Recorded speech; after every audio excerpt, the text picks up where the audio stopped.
Ailede menfaat so'manni mashunda qilib yesangiz, ha, menfaat so'man asli manda bo'ldi-ku deb qolasiz. Yurak berib saqlaydigan bo'lmasa, qo'yadigan topolmaysiz. Hamda tayyor qilib olgan narsa emas.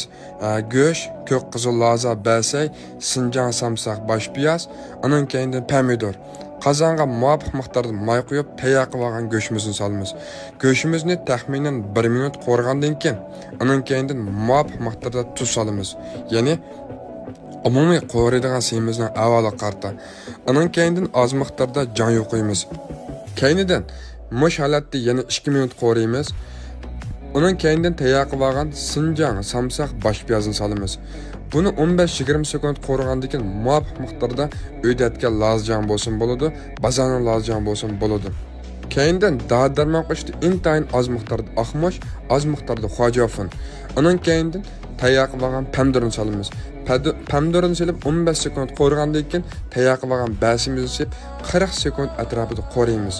40 sekund qo'rib bo'lgandan keyin oz miqdorda ochiq suv, ya'ni rasmda ko'rsatilganda qo'shinglar bo'ldi. Uning keyindan tayyor qilib olgan ko'k qizil lazımni solamiz. Buni solib taxminan yana 25 sekund 30 sekund qo'rgandan keyin osh pishirgan mantang bo'lsin bo'ldi yoki sho'rp bo'lsin bo'ladi. Amal bor sho'rp qo'shinglar tex yaxshi. Sho'rp bo'lmagan ahvolda mantang yoki olmay qolsa qaynoq suv qo'shinglar bo'ldi. O'tirliqda qistirib qo'ygan bir gap do'stlar. Ma bo'lsa kalgish qiqi do'stlar, achchiq kalgish qiqi o'zimiz bir qo'lda ishlagan eng ishonchli mahsulot.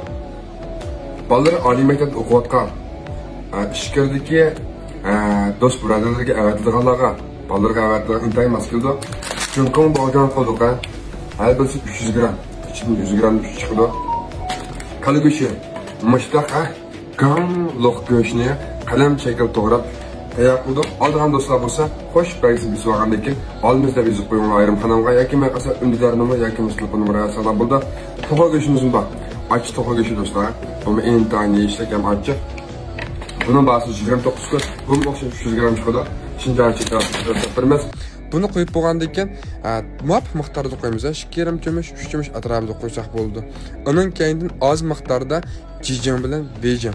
Buni samsanglar bo'ldi. Oshxonaning ta'minini sig'inib qolgan vaqtlarda oz miqdorda sap qo'ysanglar bo'ladi. Buni musholat kelgandan keyin ayrim qacha to'kib ilib qozonga yana oz miqdorda may qo'yamiz. Uning keyindan o'ydatgan lozjandan 1,5 qoshiq, oz miqdorda chanagan samsaq, uning keyindan ochiq suv, jon yo'q. Buni qo'yib tashchi ilashtirgandan keyin bir xil ko'ygan puroq chiqadi. Ya'ni biz lozjan bilan sirk samsaqniki puroq chiqadi. Uning keyindan tayyor qilib ilib olgan xamirimizni muzdek suvda 3 qatim yuvayotgandan keyin suyini pak saqitib ustiga silib 15 sekund qo'rayotgandan keyin bayam ilib tayyor qilib olgan sayin silib qo'rsak bo'ladi.